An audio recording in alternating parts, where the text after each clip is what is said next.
down, everybody? Welcome to a brand new episode of Spill the Tequila here on the John Rocha channel. I am John Rocha coming to you live at 4 p.m. PT here on the channel. I am not alone, even though I am alone on the screen right now.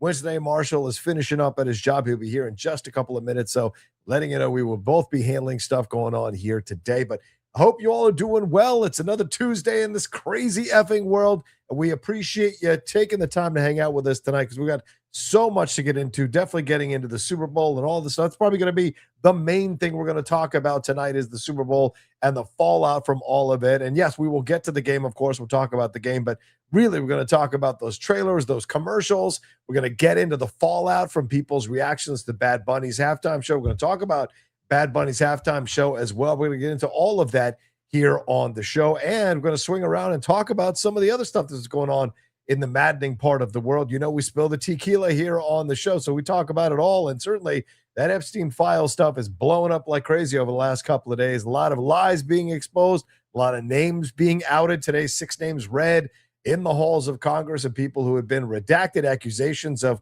unfair redactions of the names of some of the men who were involved in this stuff, while openly revealing the young women who were involved, who were sadly taken advantage of in this situation. So a lot of nefarious shit going on. Plus, we are going to talk about that post that Trump put up with Michelle Obama and former President Barack Obama in that horrific racist trope that he used there, where he claimed, "I didn't watch all of it. I had no idea what was at the end of it," which, of course, nobody in their right mind effing believes. So we're going to talk about all that kind of stuff as well and get into it here on the show. But we would love you all to remember that Streamlabs and Superchats are a really important part of the show. So as you're watching, send in your questions, thoughts, and comments. Let us know what you think about everything we're going to talk about. If you want to start sending stuff in ahead of time, feel free to do so in talking about the Super Bowl or Bad Bunny's halftime show. Let us know what you thought about all of it. We want to hear from you all. The Streamlabs address is pinned in the chats in the description of the video.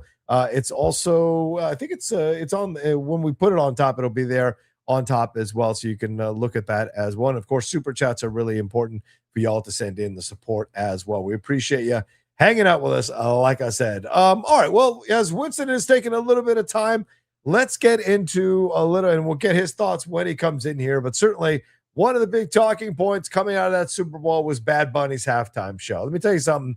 You know, as a Latino, as a son of immigrants, Latino immigrants, it certainly was an incredible show to witness.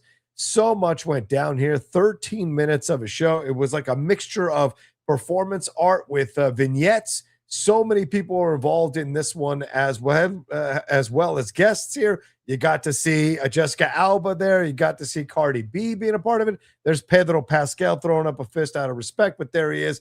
Much more obviously. There was a Carol G was a part of this thing as well. And of course, we had Ricky Martin. Lady Gaga was there singing her heart out, which I thought was really cool. And it ended with a really powerful message with Bad Bunny talking about the only thing more powerful than hate is love, walking out to the front and saying all the names of the countries in the Americas. For me personally, hearing the word Bolivia come out of his mouth was a source of pride for me because that's where my parents are from. And I thought it was an amazing show. Just really touching, fun, vibrant, exciting, dance-inducing. I'm sure a lot of you were shaking your booty while you were watching the show.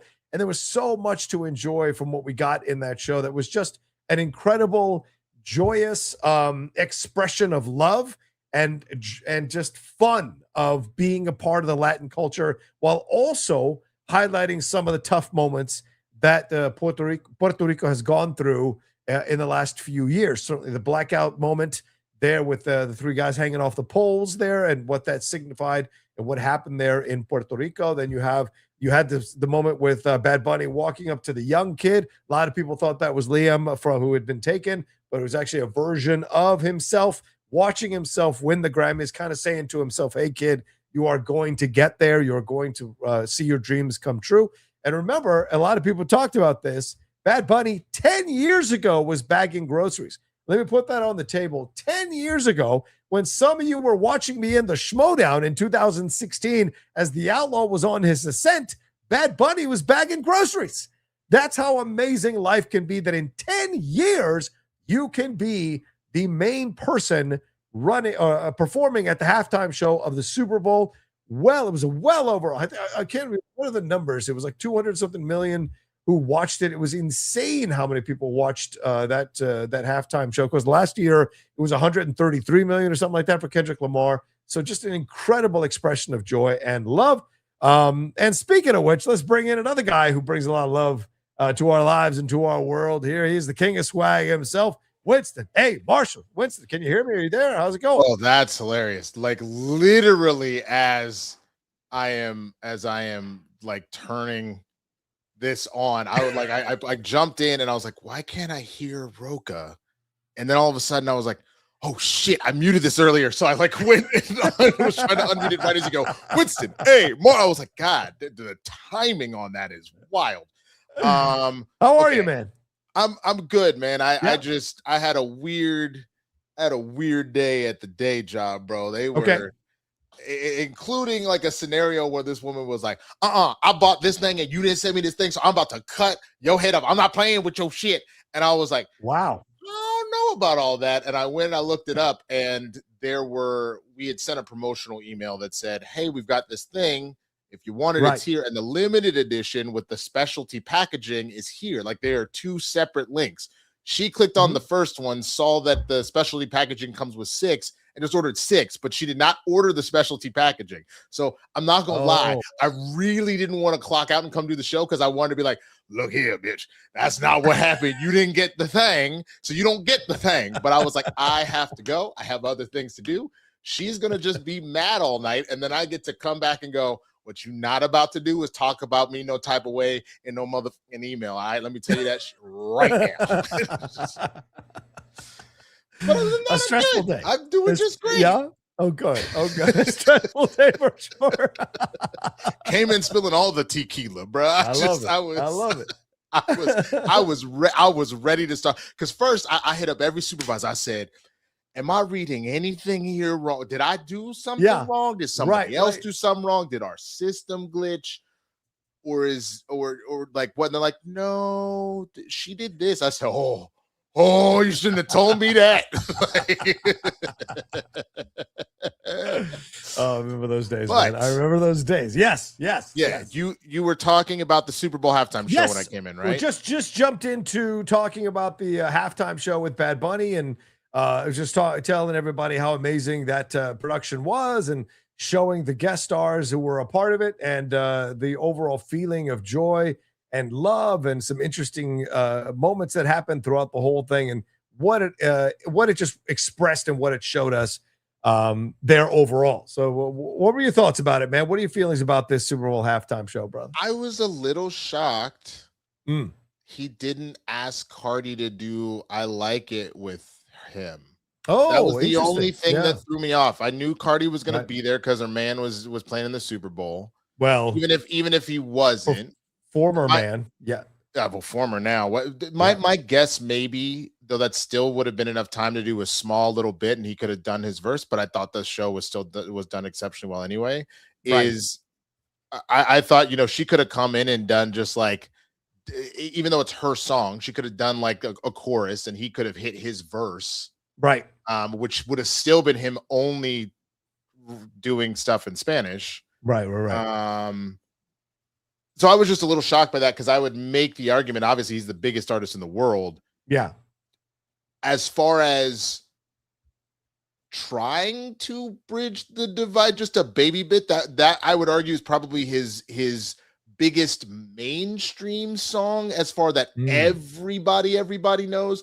But I'm never going to fault him for being like, nah, bro, I had the particular set I wanted to do. I had the songs that I wanted to get done. Like, it is what it is. In the same way that, like, when Kendrick came out, somebody was probably like, hey man, like, you're not gonna do swimming pools or something. No, motherfucker, we had an agenda. We had specific things we were gonna do, and it is what it is. So that was the only thing that threw me off. I knew that Cardi was gonna be there. I knew that was a mega hit for both of them. So I was a little shocked that it didn't happen. But again, I don't think that it is a big problem overall. I think that he absolutely killed it. And I thought the one thing that he did that I thought was so paramount what's so interesting about the set and how he set it up and through the sugarcane fields and Yeah. that plastic chair that Oh. certainly every Latino knows about, that one white plastic chair. Yep.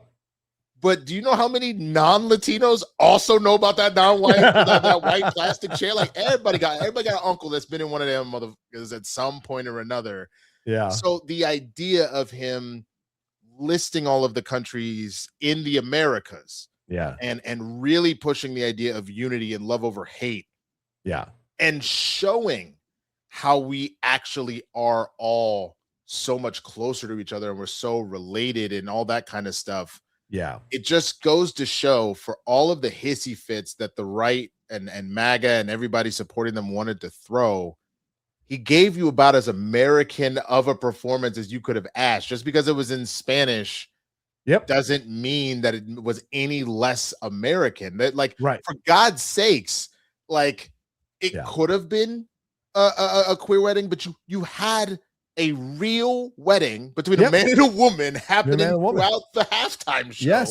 Yes. So, like, you're even you could, like, I would have fully supported it being a gay couple doing it, but you literally are pushing even what the right loves as far as a heteronormative ass fucking relationship, as far as all that went. You handed a little kid who's seeing someone that looks like him win a Grammy. He handed him his actual Grammy. This guy was an actor, because everybody thought at first it was a little kid that was being abused by Liam. But that wasn't the case. That was debunked. It was just a child actor. But you showed every part of the American dream, the idea of people wanting to socialize and party, the idea of family, the idea of the American dream of becoming something, of marriage and relationship. You literally showed every American value that we claim is important. So anybody that was like, "I was most un-American," you're just racist. You are literally just racist and nothing more. And that goes to,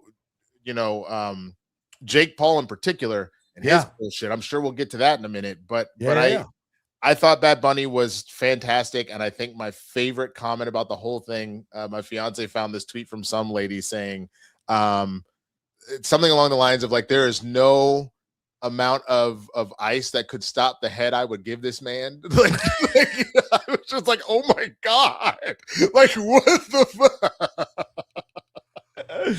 There were some great TikToks that came out as a halftime show like that. Like, I saw one posted yesterday about 3 white women watching it, and they're just like shaking their heads when it starts. And in the middle, they start like loosening their blouses. And by the end, they're like half naked dancing around to the, of course, because it's true. It was an amazing. So it was an undeniably great show, man. It really was. Yeah. Go ahead. No. I was just going to say, like, I mean, where I potentially rank it on my list of halftime shows, I don't think it necessarily cracks my Rushmore. Okay.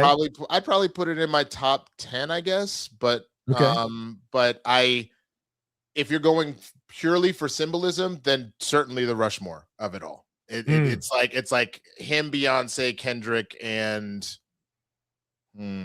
probably J-Lo and Shakira. If you're just talking like messaging and all that and symbolism, right. But I just think that, like, for me, there were other shows where, like, again, like mentioning Beyonce and like what she did with like her whole kind of formation of it all and everything else, like the performance on that was crazy. Knowing, for me, the beef with Drake and having it culminate and having everybody scream A minor and like all of that just puts it in a different echelon for me as far as all that goes. But that's just personal taste. Right. If you're just talking objectively, he blew it out of the park. He absolutely crushed. Yeah, it's in my top 5 of Super Bowl performances because of the personal connection. As a Latino, watching a Latino basically do a whole 13-minute halftime show about how proud he is to be a Latino and how great it is to be a Latino, especially at a time when a president and his administration are trying to uproot and destroy the Latin culture under the guise of getting illegal immigrants, in their terms, out of here and are encouraged and buoyed by people who have no problem eating tacos, quesadillas, burritos, drinking all kinds of margaritas. They're doing all kinds of shit that is Spanish connected, Spanish related. And then they're like, want to go rooting them out. I mean, nothing is a better example of that than ICE eating at a restaurant, then coming back later to that restaurant to arrest people who just served them. And so it's just that kind of arrogance, that kind of conceit, that kind of desire to destroy the Latin culture. To see someone come out with 13 minutes talking about how beautiful and joyous and great the Latin culture was. And yes, it's very much Puerto Rico centric because that's where he's from. But by the end, him shouting out all the names of the Americas and the countries in the Americas, I thought was amazing. I also think there was a lot of stuff that for me connected to my experience growing up in a Latin family, or Latin two extended families that were Latinos, going to those reunions, seeing them dancing out there with the music playing till midnight, like all of that stuff I experienced, the domino stuff, like all of that shit, like all of it was my experience growing up. You know, I don't have much of a connection to it now as I'm here in LA San Diego. And, you know, I don't have a lot of Latin friends around, but like that growing up in Virginia, all of that stuff that you see, I experienced. And it was so amazing to see that come forward. And then like I said, getting all the guest stars to be a part of this thing, I thought was great.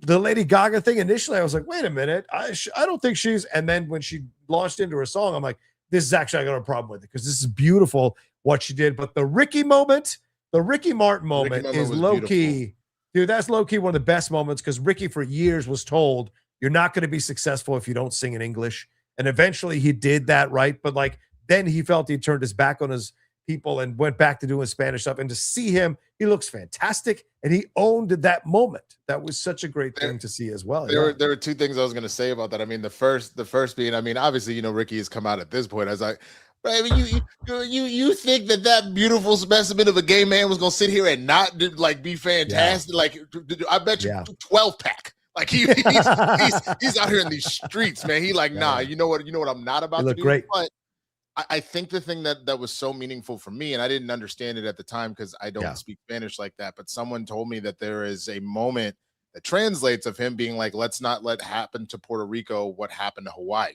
Yeah. And so the idea of the colonization, and when you look at the number of like white people that are like, oh, I'm Hawaiian, and like they have fully taken over and bought copious amounts of land and have really just kind of taken away a lot of that culture and heritage and whatnot from Hawaii. Yeah. And you're seeing the same thing, which is why Jake Paul can literally get his jaw broken again. Like the audacity for him to say that shit when him and his brother have done, are some of the rich white people doing the same shit in Puerto Rico. Where in order to evade a certain amount of taxes that you don't have to pay by being down there, they have gone and bought massive amounts of land to live 50% of the time in Puerto Rico. So like totally like mad respect for Ricky Martin doing that and having that opportunity. And I got to learn a lot. Like I knew a decent amount of Bad Bunny before, but learning more about his story of he was told exactly that you're not going to be successful if you don't start singing in English. You have to cross over. And here are all the stars that did that, you know, the Shakiras and the Rickies and all that kind of stuff. Right. The fact that he didn't and gave Ricky that opportunity to come back and do that, as you mentioned previously, again, a beautiful, beautiful thing. And it just shows how paramount Bad Bunny is as an artist. Yeah. Yeah. Period. Yeah. He is the biggest in the world. He did it only doing his songs in Spanish with the occasional English here and there, but nothing like hardcore as far as that goes. Right. And he was able to, even on this recent world tour, when he felt it wasn't going to be safe to actually perform in the continental United States for his fans, had an insane residency that did insane numbers in Puerto Rico, and still album of the year Grammy. First to happen in non-English. I don't know if it's non-English in general or just in Spanish, but either way, that's a massive, massive deal. Number one streaming artist in the world last year and has done that previously once or twice before. This was the perfect, like, because there was a wedding, you can kiss the bride moment, the jumping the broom moment, the smashing the glass moment. of his career to be like, baby, we fully fucking made it, and I did it for La Cultura. Like, that's beautiful. Yeah, I agree. Very beautiful. He was the first to do it with an album that was all in Spanish. He was not the first Spanish artist to win Album of the Year. So that's the delineation first there. To win to have an album not in English. So it that's wasn't what I just said. Yeah, I think right. The whole album in Spanish for sure.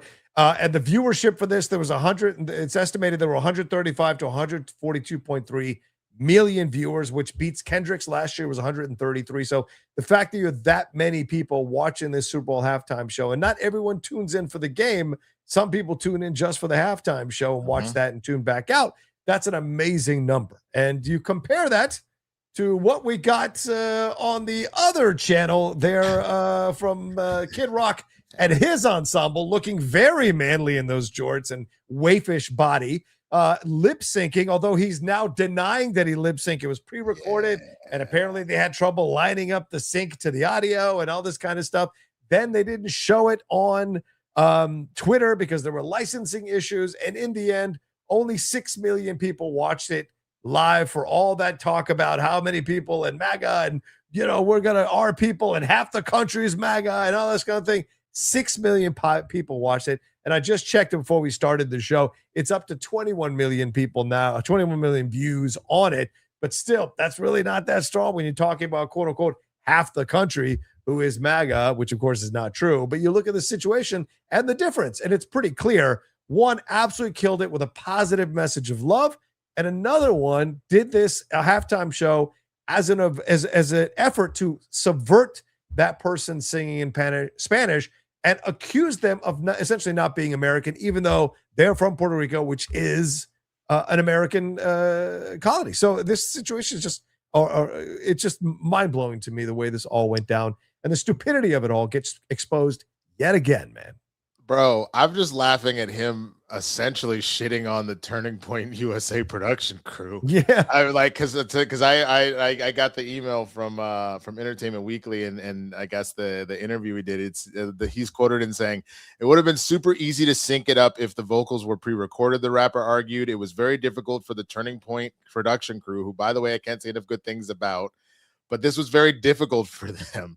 I'm jumping around on stage like a rabid monkey, rapping my songs, and I'm taking breaths, and my DJ is filling in the other parts of it. I even told them when I saw the rough cut, I was like, yeah, you guys got to work on that sync. It's off.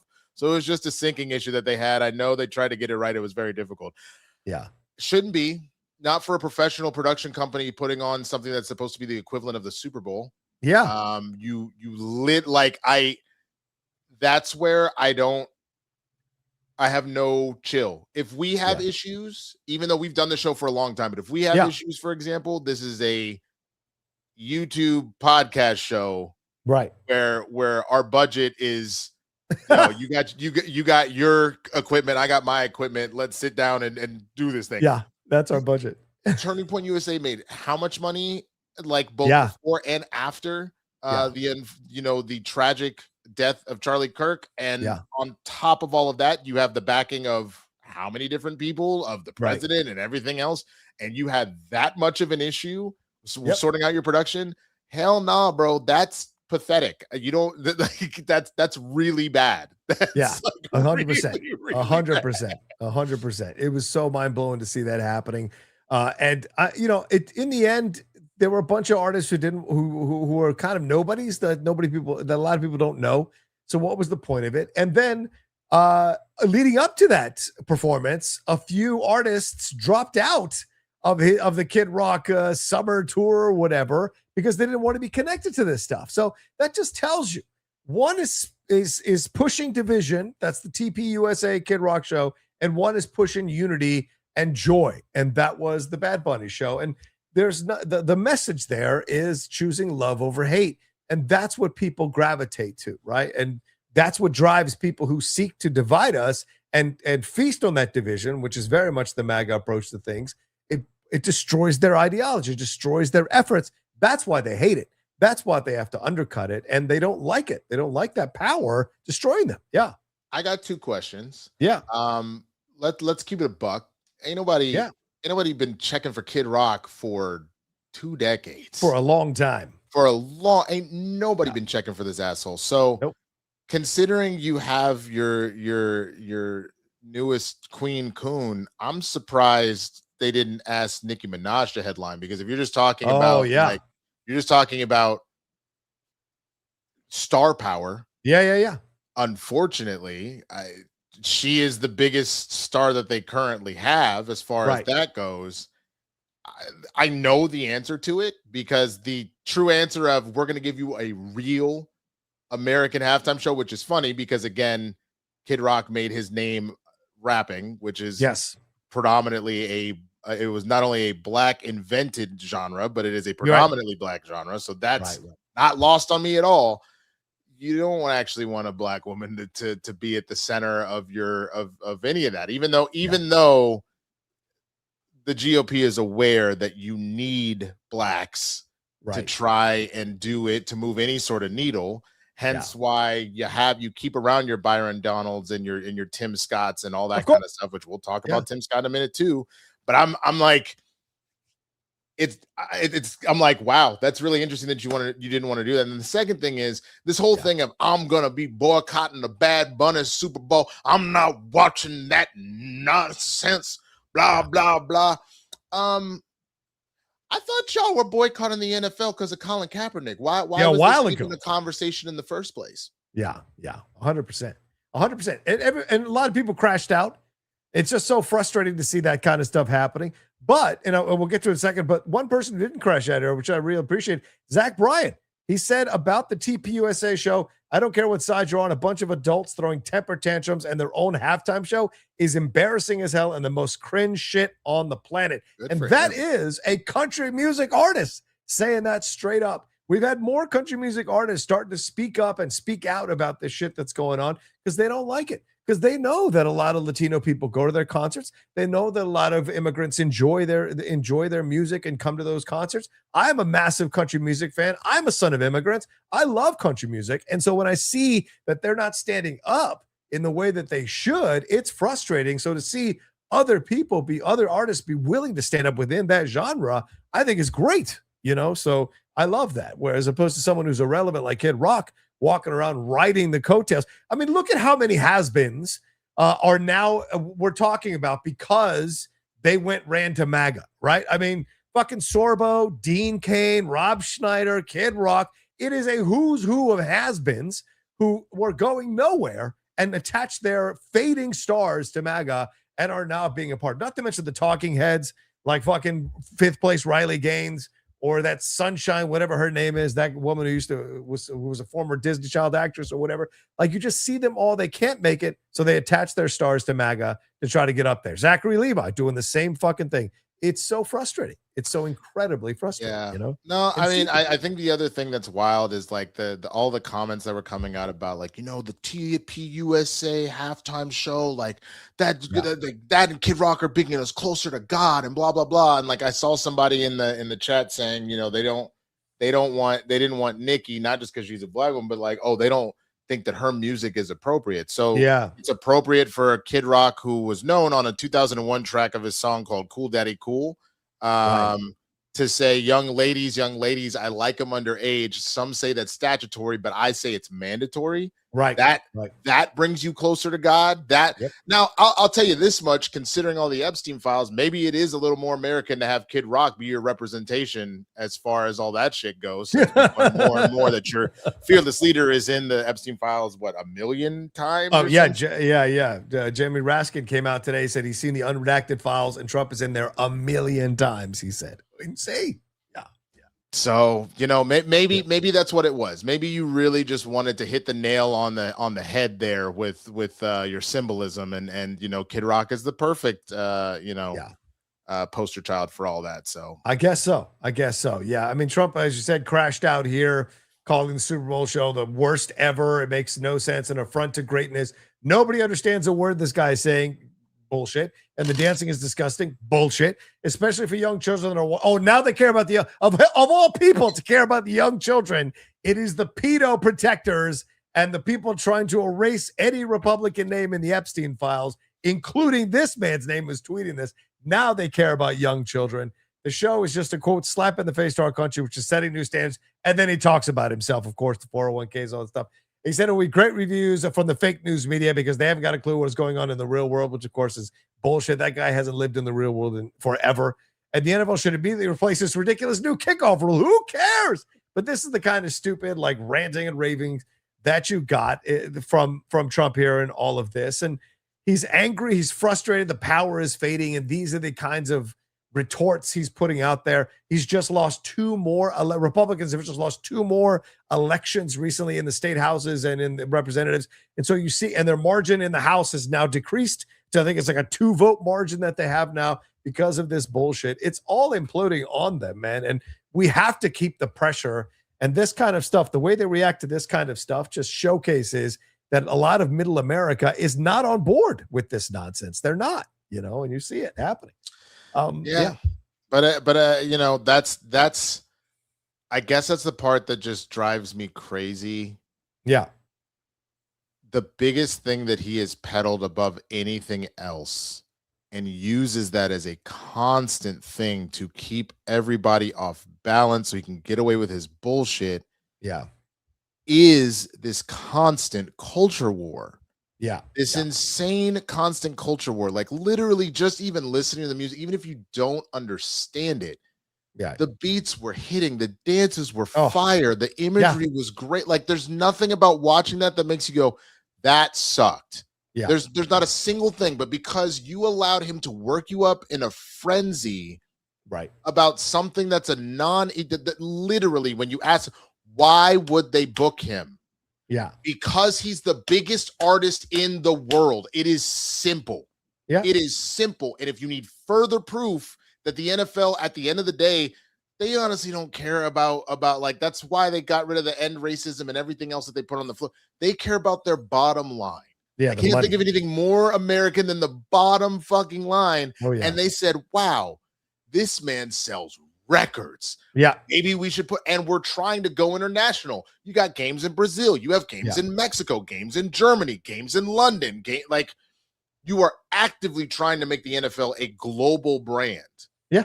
Yeah. So why wouldn't you take the global artist of the year to do like that? It all makes perfect sense. Yeah. And yet they are making something out of nothing. Yeah. 100% agree. I got this comment here. Ella Bird 23 says, my boyfriend and I broke up over the Bad Bunny performance. No fucking way. I am. Wait, I gotta go ahead, because that could go multiple ways. Did you break up because he saw you getting hot for Bad Bunny? He got jealous and got upset? Or I was do, it a political I do have difference? questions because this takes me to the there's been a bunch of like white women on TikTok that have been like, I broke up with my husband, my boyfriend, whatever, because of the ICE raids. I can't believe that la. So I'm not coming accusatory. I just have to ask the question. Which one of you was fucking with Bad Bunny? Was it you? You were like, yeah, I like Bad Bunny. This was dope. Was it him? Or was it him? You were like, nah, which you probably wouldn't admit that in this chat anyway, if we're being honest. Like, what spurred on him being like, nah, we're like, or both of you going, this is over? I just want to know more contextual information. Yeah, we got to know what happened there. For sure.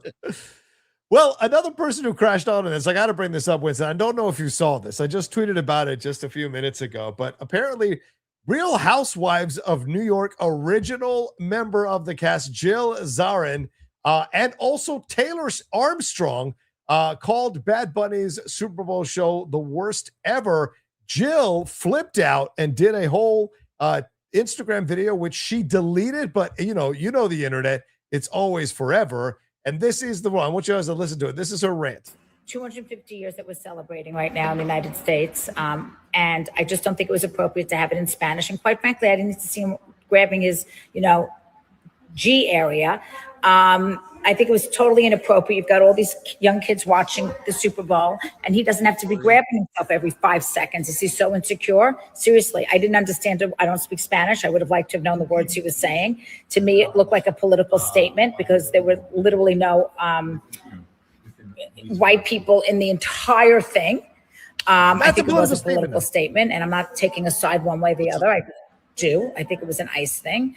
And I just think that the NFL sold out, and it's very sad because this was 75 years. And, Shame. Shame.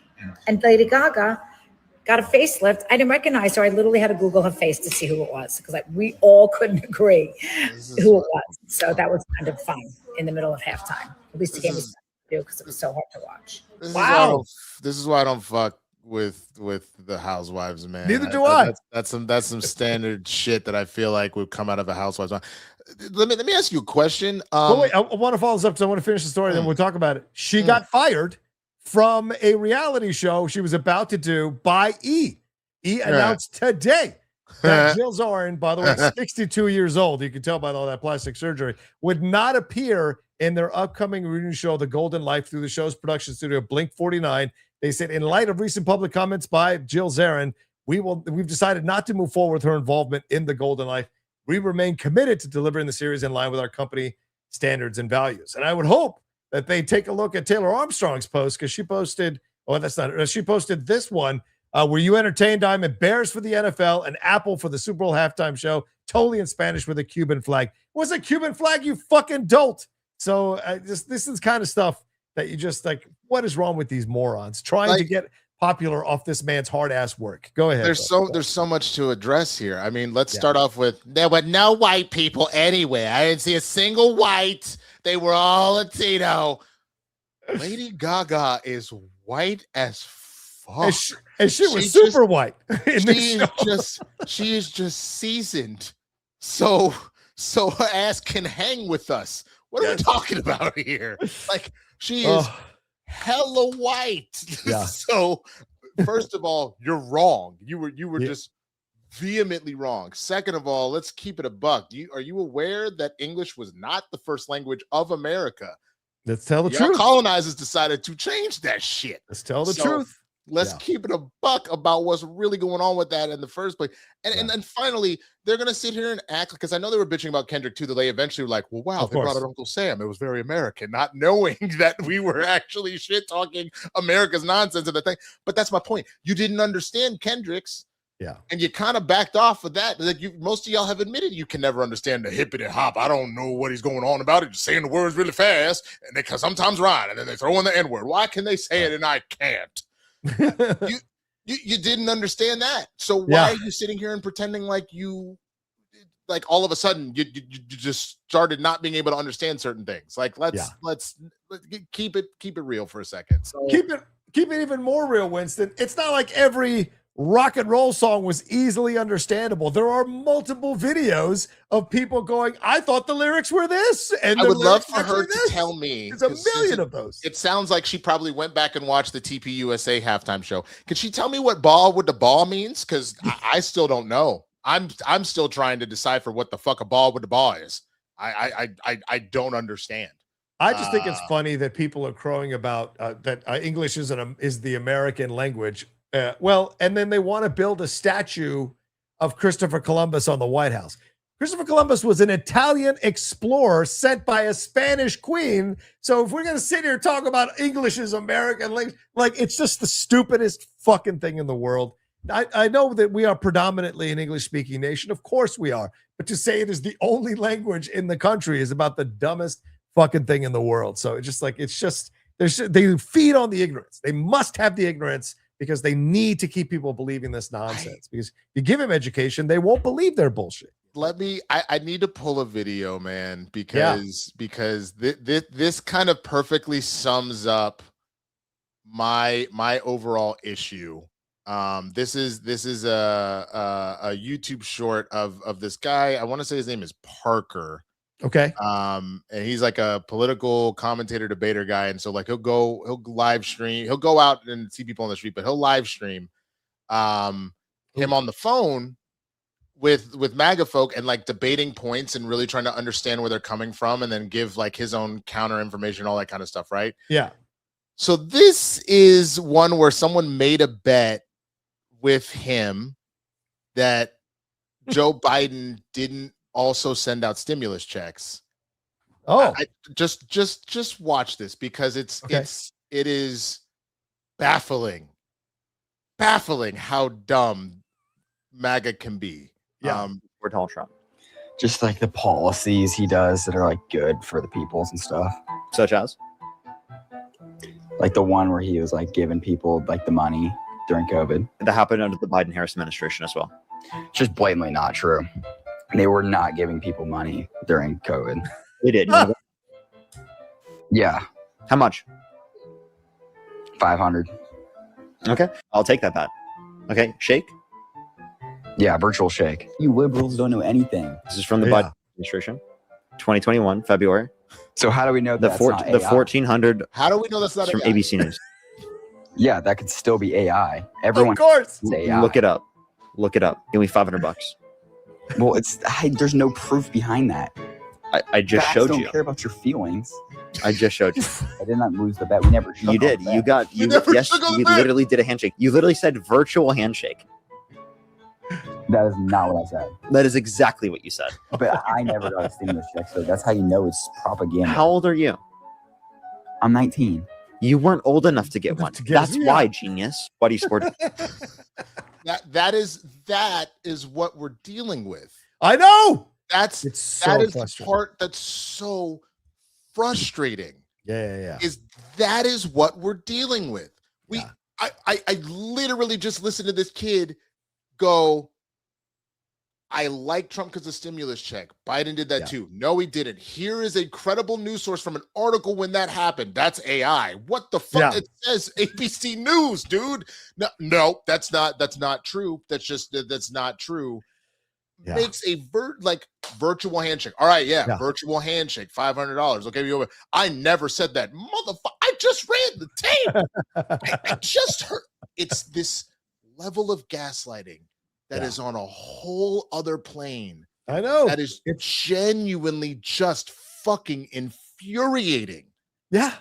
What happened is we've given the people that sat in the back of the class because they were not smart enough to sit in the front of class or didn't want to because they wanted to sit around and fuck around the back of the class. The MAGA has come along and said to them, hey, guess what? You're smart. We think you're smart. We're going to arm you with some half-baked talking points, and you're going to get out there and you're going to own the more intelligent people that you've always been jealous of because they were born smarter than you. And that's essentially what MAGA has created. It's bringing those guys, giving those people, rather, because it's irrelevant of gender, giving those people some level of feeling like they might be intelligent about something, and then making them adamant and stubborn that what they are saying is the truth. And it's just so frustrating to see that happening on so many levels. Dude, because people know better, man. People know better. Yeah. I know we have a run sheet we need to go through and whatnot. Yeah. Go look at LOL Bird 239. Her story is what she said? genuinely making me sad. And yeah, she's given a full breakdown about how it was the true story. Hold on. The next one says true story. He absolutely hated the performance. So if you go up to that and then scroll through, she kind of breaks it all down. And I'm just like, true story. He absolutely hated the performance, and his comments struck me as disrespectful to my culture. He's white. Yeah, I can't be with someone who doesn't like my culture. I hear you 100%. Right. I just can't believe this happened, and we broke up because of the performance. And she's answering to Princess positive. Hi, Princess. Princess, yeah, that's how I feel. He completely jumped on that bandwagon. People have really lost their shit over this. Which Princess said to her real quick, yeah, if he doesn't respect your culture, he doesn't respect you. Good for 100%. you. Yeah. Mm-hmm. Yeah, 100%. And so, and then where was the other one? Okay, Future. Wow, that's it. Because he even gaslit me and said I was the one turning it into a race thing. Totally flipped it on me. It was not a peaceful breakup. Oh, God. Man. I really thought he was going to like it and have appreciation, but it was far from it. I was like, "Who are you right now?" Yeah, that is the truth, man. Yeah, that is genuinely devastating. LOL, girl. I'm very sorry to hear that. I think one of the biggest things with that too is, you know, there is this thing. It's no secret that my fiance is white, and I you know, I love her dearly. Yeah. She loves me, and the reason why I want to be with her for the rest of my life is because there is a very serious and very appreciative like thought process and care for each other's cultures and our families and things like that. And I've been in interracial relationships before where the exact opposite was happening, and how devastating that is, because you are opening yourself up in a very vulnerable way with somebody that doesn't share something like that with you. And for them to essentially throw it back in your face or to make you the bad guy for it is disgusting and it's horrible. I'll tell you, Go ahead. Go ahead. Sorry, Winston. I didn't mean to cut you off. Finish your point, brother. I was just gonna say, like, the crazy thing is, it doesn't always have to be across race lines type scenario. Like I had I've had it happen twice. I've had it once with a Latina girl that I went on a date with. Who made it very clear she doesn't take race shit serious at all. Like she was just like, oh yeah, you know, like they wanted to offer me you know, a scholarship at school for stuff, you know, because I'm half Mexican, but I don't, you know, I don't know my dad. I don't fuck with him, but if you want to give me free money, I'll take it. Ha ha ha ha. And I was like, that's not funny. There are like people that like that's legitimately a means for them to be able to do something, and you laugh that off. That's not cool. And in the same breath, there were things about how I grew up with my family and stuff like that, where I was dating a black woman who had some very disparaging things to say about my family and the you know, the culture of them you know, being from the islands and stuff like that too. So like anytime someone comes for you at who you are, your core, your culture, anything else like that, especially someone you're dating, is truly devastating. And I'm very sorry to deal with that. Absolutely. LOL Bird share the same sentiments Winston just laid out. I mean, I grew up, my father moved us when I was 9 years old from a predominantly Latino area of Virginia with Latino immigrants, with my aunts and uncles who were around us like 5-10 minutes away, moved us out of the area because it get a little dangerous, moved us to an almost all white exclusive area back in 1979, Prince William County, when it was Dale City, when it was predominantly white. And when I started to date in high school, I certainly had experiences with the parents and the families of these white, because there's almost all white women. There were some black women, but I dated white, and whenever I would date white women, like most of the time, there were issues with their families, with their dads, about me being Latino, about my Latin culture. There were jokes made at my expense. There were jokes made at my parents' expense with their accents. Like that's the stuff you endure, and you just kind of think is a normal thing because that is the normal thing that happens, unfortunately, in a situation like that. And so it's just unfortunate to deal with it, but it is not normal. It is not cool. And I'm glad you're out of it. And that is not someone you need to be with. You need to go, as Princess was saying, you need to go find someone that respects you and your culture, because if it's important to you, it needs to be important to your partner. And if it isn't, you need to jet. Yeah, exactly. 1,000%, man. And like, like, it's funny.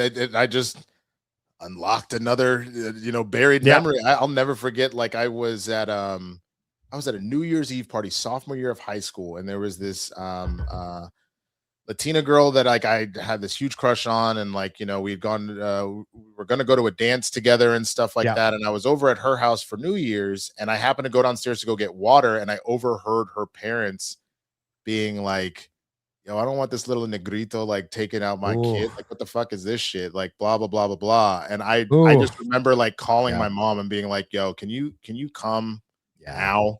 And she was like, it's not even midnight yet. I thought you went. I was like, I had some shit happen. Like, I need to get out of here. Dude.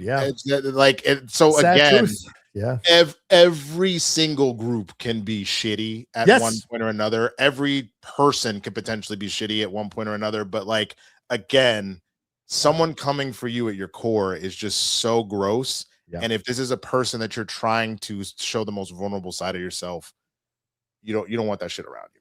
Well, yeah, exactly. One of the worst experiences I ever had in my own family was going to a get together with some of my cousins on one of my parents' sides. I won't say which one, but I went there and they were all downstairs smoking, playing cards, drinking beer, and there was a lot of usage of the N-word about the stuff they were seeing on TV, and I was shocked. These are my cousins. I hadn't seen them in a while because I've been living in LA for like 10 years. So they'd grown up, but they were all sitting there, and the amount of the N-word that I heard, and I just sat there, was like, we're all Latinos. Why the hell would you want to use denigrating terms about another culture? And that was when my eyes were open at how much racism there is sometimes between the Latino culture towards the black culture. And that is just, it was mind-blowing to me. I never went back. I've never seen any of them ever again, nor will I ever see any of them ever again if I can do it. And I had no problem. I walked up the stairs. I told my mom I'm driving myself home, and I've never seen those people since for 16 years and never will. Wow. Like, I just Good have for you. no desire for it. It was so blatant, bro. I was Good just for you. shocked. Utterly shocked. It's the main thing I tend to see from like not my like family as a whole, but like within like the Black community. So like there's definitely like cousins that I have to deal with this shit, and other is typically blatant homophobia. Right. So it's a lot of the arguments of like, hey, cut all that shit out, bro. Like that's like stop that. Like to the point where I had a cousin who's also an actor be like, hey man, like if let's say you were the one that was on Empire, bro, and like you were the gay brother, man. You be out here, you be wearing like high heels, and you be kissing a man and all that. I was like, yeah, it would be my job. Like it would literally be my job. I don't know. He's like, man, that's gay shit. I ain't doing all that. I was like, so then you're not a good actor. And he goes, what you talking about? I'm gay. I was like, no, you're in a scenario where the job is to play this particular role. I don't see what the issue. Man, I ain't kissing nobody on no camera. And I was like, okay, again, there's your homophobia, like there.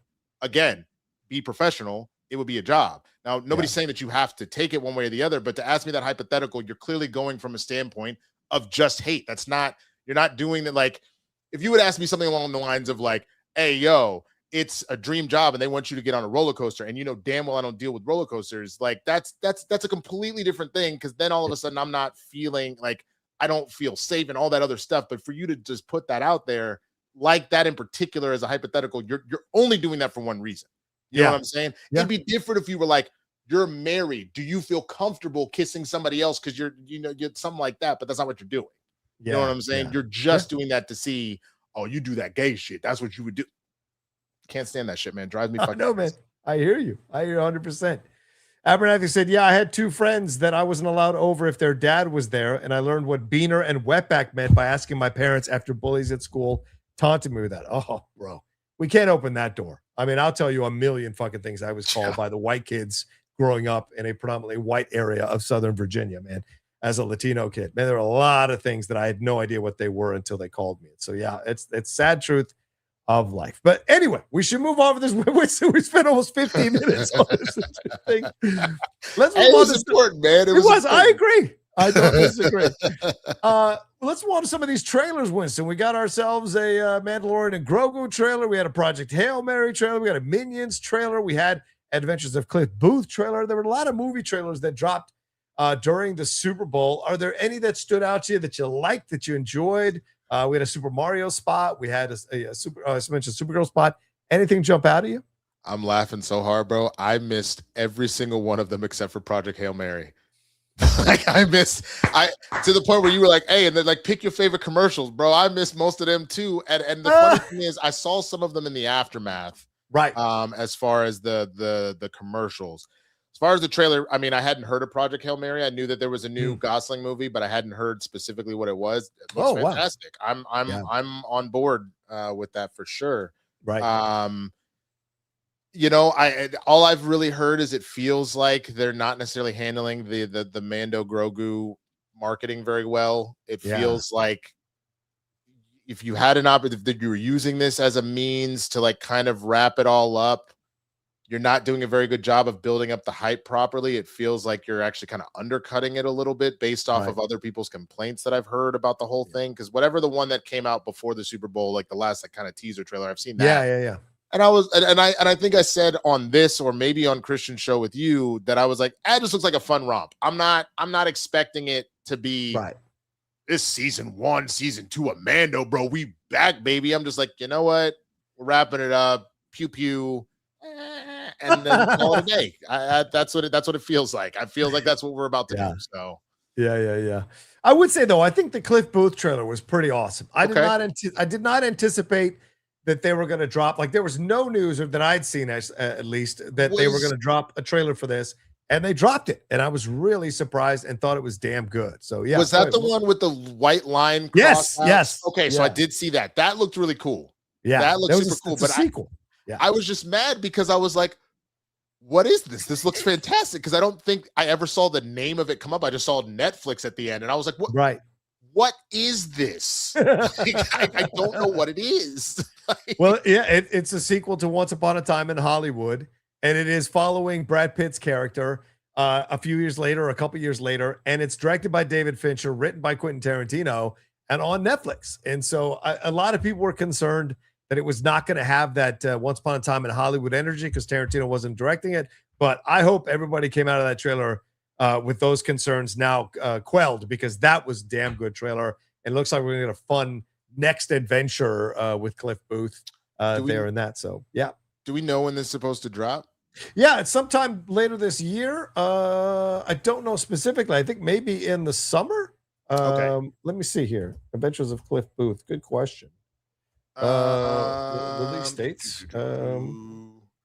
Does it say today? I don't think they announced a release. It just says 2026. Yeah, I don't says see 2026 anything else. But I say all that to say, because like I still haven't seen. I only saw like the first 30 minutes of Once Upon a Time. Because, like I missed it in theaters. I got home. I was like, I don't think I have 3 hours and 30 minutes in me right now. And I still haven't gone back, and not because I know it's a good movie. Yeah, I just haven't done it yet. So I was also just trying to like, okay, how much time do I have to watch that before this comes out? So that helps a lot. I thought the trailers for the most part were kind of meh, but the spots. But I thought the Cliff Booth one was good, and I think it saved a lot of the trailers. But yeah, it's half and half on that kind of stuff. But fair. Let's move to commercials here, man. We had a few commercials here. We had William Shatner for Raisin Bran, William Shat. You had Ben Affleck's Dunkin' Donuts. You had Spike Lee for Meta. Those glasses that they're using there. You had George Clooney doing I think what was it for Uber Eats. Then you had Danny McBride and Keegan-Michael Key with the State Farm stuff with Haley Steinfeld. You had an Xfinity Jurassic Park AI de-aged situation with Sam Neill, Laura Dern, and Jeff Goldblum. There are quite a lot of commercials. And then you had the Ring commercial, which essentially used the fact that dogs go missing every year. And essentially they put out that they can now surveil your neighborhoods under the guise of trying to find your lost dogs, but really feels like they are using this or trotting this out to use with ICE and other government organizations to find people. And immediately a majority of the people react to this going, this is Big Brother. This is like a deep state shit. This is like the Batman trying to find the Joker in the Dark Knight. This is the commercial that most people are talking about coming out of the Super Bowl. What are your thoughts on any of the commercials, and that specifically that Ring commercial? Well, one, just as a heads up, the Clooney was a Grubhub.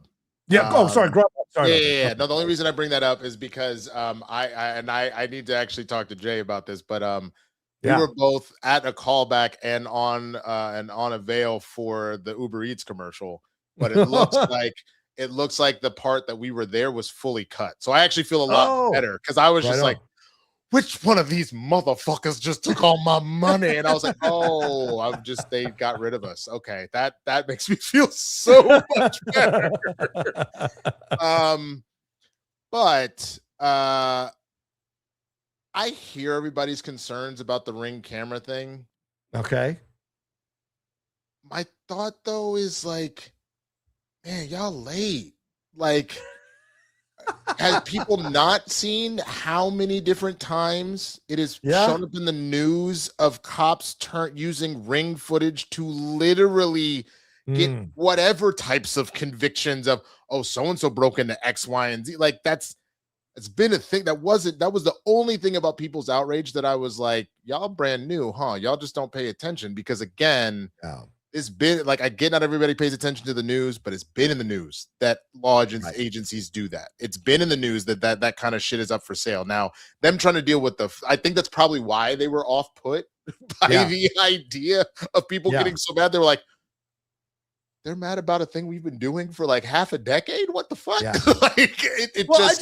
I just don't think people were aware. Like, it was so blatant. And I think the using of the dogs, that really pissed people off. It was like, the idea that because using that under the guy, like you're taking advantage of our emotions to cover up that you want to put out a mass surveillance technology thing, or it's out now. Actually, it's actually out now, attached to your Ring. Some people are saying it already is automatically turned on. And you have to turn it off, or you have to turn it on yourself. So there's some confusion about that. But it's already out there. And I hear you what you're saying, but there's a difference with like kind of just mildly accepting something and then something being put right in your face. You're going to react to it, and I think a lot of people were reacting to that situation. Yeah. Get it, but I highly suggest all of the people that were that upset about it, they go and read their terms of service about their iPhones and Androids and your Mac computers with their webcams and everything. Like, I don't think people are actually aware of what's going on. Like, people love to say all the time, oh, they're trying to what? Motherfucker, you were so jacked into the grid. They try and be like, oh, the vaccine you got, they're using it to track you. They have been tracking you. Yeah. Facebook, every time you get in an argument with Joe Auntie about some stupid shit, they've been tracking you. When everybody thought it was cute to be like, I'm checking in, bro. Like, I'm checking in at SoFi, about to see the Rams play. Are you aware that they were tracking you then too? So like, I still get it. I'm not saying that this isn't bad, but I am getting the same feelings about people losing their shit over this as a lot of black people have gotten about the white people that got really upset about ICE all of a sudden. Be like, can you believe they shoot people in the streets? Yes, I can. I have been telling you this since I could use words. So like, it's like, I hear people, and it doesn't mean that it's not something to be like, this sucks, but it's not new. So that's the only thing about that I get sometimes about collective outrage, right? Is where were you? The party started hours ago. You know what I mean? Yeah. This thing rolled out last year, and apparently there were people who had issues with this search party feature. As I love how they called it search party, like it's and this whole thing. But in 2023, the FTC accused Ring employees and contractors of accessing customers' private videos. I saw someone do a breakdown of this lawsuit, and one of the things that they found out was that one person on the staff had access to thousands of hours of videos from 81 different women. He had access to them. And so it's just the kind of thing that, like, when you explore this a little bit more, and I don't know, and to me, it's also a marvel that they thought they were going to get away with this at the Super Bowl, one of the most watched events in the world. They thought, well, this is the great place to announce search party feature, and people are going to love it. I think this is one of the most colossal mistakes I've seen recently, because the reaction has been so harsh. And I hear what you're saying, Winston. This has been going on. But, if people are reacting to it this strongly, it's because I think a lot of people didn't sense how deeply this was going on. And now there's accusations that they work with Flock. Ring does. And remember, Ring is a division of Amazon, which is Jeff Bezos, who's in bed with Trump, who's trying to destroy the Washington Post for his orange daddy. This idea that they would work with ICE using Flock and all this kind of stuff, that is now in play all around. So I applaud anything that brings people together. And there was a bipartisan reaction to this commercial that I think I was very happy about, because people don't want this. People do not want a surveillance state. Then get rid of your Alexas. Like, I'm not. I hear you. I hear what you're saying, and I'm not. And I'm not. Again, I'm not discounting people that are not happy about being surveilled this much. But again, I think the only reason why I can't get on board with that, we had this situation, even like, you could take it as far back as your smartphones or everything else, but the first main invasion of privacy in your home started with all the, like, in not tied to a specific device like a cell phone, was Alexa, and everybody got one. Every single person, hey Google, hey Siri, nope, don't respond, don't.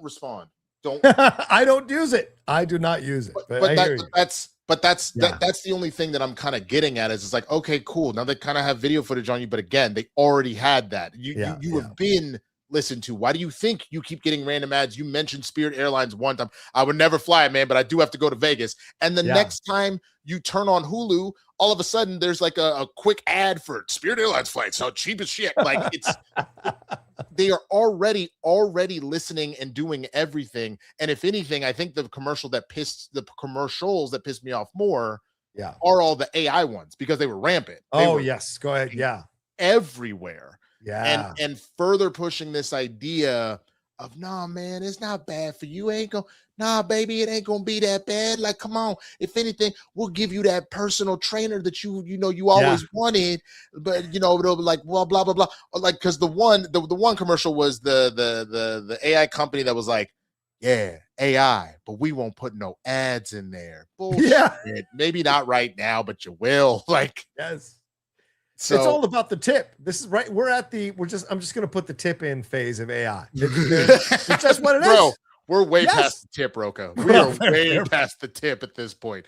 What you're hoping is that we don't end up in a position where we're not flexible enough to be in one. Like, that's the problem, is because what's actually scary. Yeah. The amount of electricity it takes, the amount of water it takes, the water, these data centers that are being made. That is the true fear beyond, I think, even the surveillance at this point, because we've accepted the surveillance, unfortunately. Yeah. You let the Patriot Act happen. You let these companies bring all this stuff into your homes. We've been past the point of being able to do anything about that, if we're being 100% honest. Yeah. I am more scared about the environmental effects that it takes to power just the Alexa in the little device you have in your house. Yeah. That by itself is insane, and that is actually making me nervous. Yeah, more so than the surveillance part. I just acknowledge the fact that I'm always being watched at this point. I get that. Okay. Unfortunately. Fair point. Fair point. Yeah, Darren says it best. Pulling out now is the problem. Yeah, I agree with you. That's literally the problem. Jesus. Oh God. Oh man. All right. Is there anything else we want to talk about before we get to these questions, Winston? Because we are almost at the hour and a half mark. So is there more? I'm gonna say let's run a little over, because we got to talk about Friday. We got to talk about what happened on Friday. That was just a next level.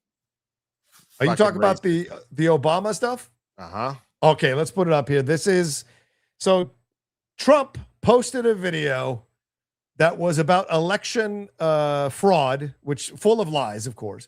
And then right at the end, there was a shot of this with Obama and President Obama, former President Obama and Michelle Obama, of course, pushing the horrible stereotype that is attached to African Americans and Black people in our world. It was part of a larger video that had been made, but it is really conspicuous that this was the shot that ended up. Initially, Press Secretary Carolyn Leavitt said, "Oh, it was just a Lion King video, and it was just funny." Then the right-wing influencers came out and said it started a next video. They accidentally cut it off. Some staffer did it wrong. But then when they asked Trump on the plane on Air Force One, he said, "I did it.